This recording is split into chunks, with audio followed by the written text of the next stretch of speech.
Hello friends, Hindi कहानियों में आपका स्वागत है। आज हम जानेंगे रामायण के कुछ रहस्य और कथा। आखिर रावण त्रिजटा से क्यों डरता था? कौन थी त्रिजटा? आज हम जानेंगे। विभीषण की बेटी का नाम त्रिजटा था, जो बहुत ही तेजस्वी थी। त्रिजटा राक्षसी कुल में जन्मी थी, लेकिन उसका स्वभाव बाकी राक्षसों से काफ़ी अलग था। रावण इतना बलवान था, लेकिन फिर भी वो त्रिजटा के नाम से भी डरता था। कहा जाता है कि त्रिजटा ने रावण और राम के बीच युद्ध की घोषणा पहले ही कर दी थी। त्रिजटा ने पहले ही बता दिया था कि इस युद्ध में रावण का सर्वनाश हो जाएगा। अब रावण ने माता सीता को अशोक वाटिका में बंदी बनाकर रखा था। त्रिजटा को उनकी देखभाल के लिए नियुक्त किया गया था।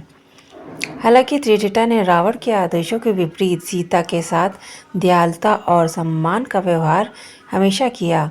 वह बार बार रावण को चेतावनी भी देती थी कि सीता का अपमान और राम से विरोध उसके विनाश का कारण बनेगा। त्रिजटा का स्वभाव और उसके शब्द इतने प्रभावशाली थे कि रावण की सेना और राक्षस उनके प्रति सम्मान रखते थे।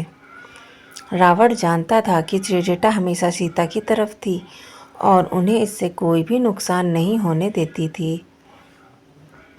त्रिजटा की भक्ति, धर्मपरायणता और सत्य के प्रति समर्पण ने उन्हें रामायण की कथा में एक विशेष स्थान दिया। चलिए अब चलते हैं अपनी दूसरी कहानी की ओर, जो है रावण और मंदोदरी यादों पर आधारित रामायण कथा।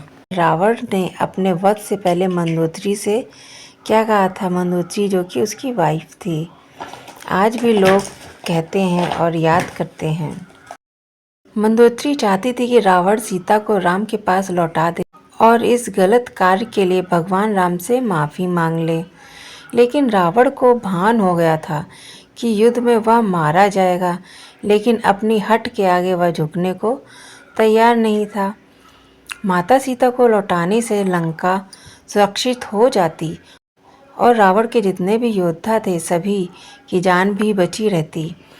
हालांकि मंदोदरी की बातों को सुनकर रावण ने इशारों इशारों में बता दिया था कि राम भगवान है। युद्ध में जाने से पहले रावण ने मंदोदरी को समझाते हुए कहा था कि अगर राम नर हैं तो वो आज मेरे हाथों मारा जाएगा। अगर भगवान है तो रावण का वध करने में उनकी जितनी ख्याति होगी उतनी ही ख्याति युग युगांतर तक रावण की भी होगी।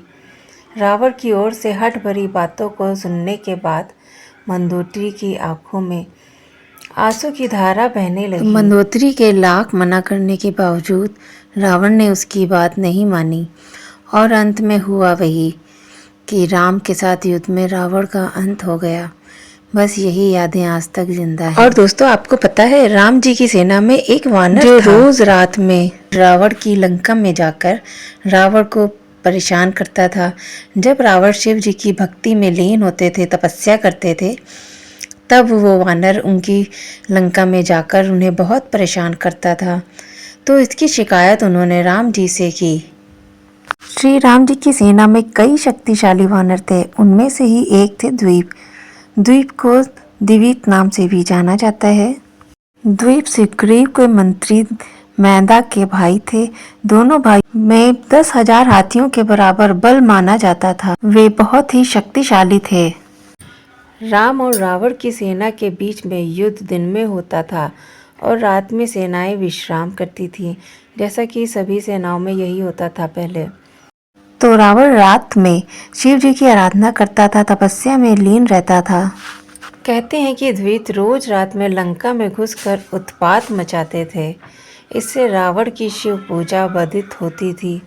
परेशान होकर रावण ने श्री राम को एक पत्र लिखा। रावण ने लिखा, आपका एक वानर रात में मेरे शिव पूजा में विघ्न डालता है और यह नियम के विरुद्ध है। श्री राम ने द्वित को रात में लंका जाने से मना भी किया, पर वह नहीं माना। अंत में उस वानर को युद्ध शिविर से बाहर कर दिया गया। यही वानर महाभारत काल में पौंड्रक कृष्ण का मित्र बना। बाद में बलराम जी ने उसका वध किया। और फ्रेंड, इस तरह वानर द्वीप का अंत हो गया। तो फ्रेंड्स, आपको ये कथाएं कैसी लगी कमेंट करके ज़रूर बताइएगा। अच्छी लगी हो तो लाइक कर दीजिए, चैनल को सब्सक्राइब कर दीजिए अगर आप नए हैं चैनल पर। मिलते हैं अगली कथा में, तब तक के लिए थैंक यू फॉर वॉचिंग। आप सबका बहुत बहुत धन्यवाद मुझसे जुड़ने के लिए। Bye bye friends, Radhe Radhe, जय श्री राम।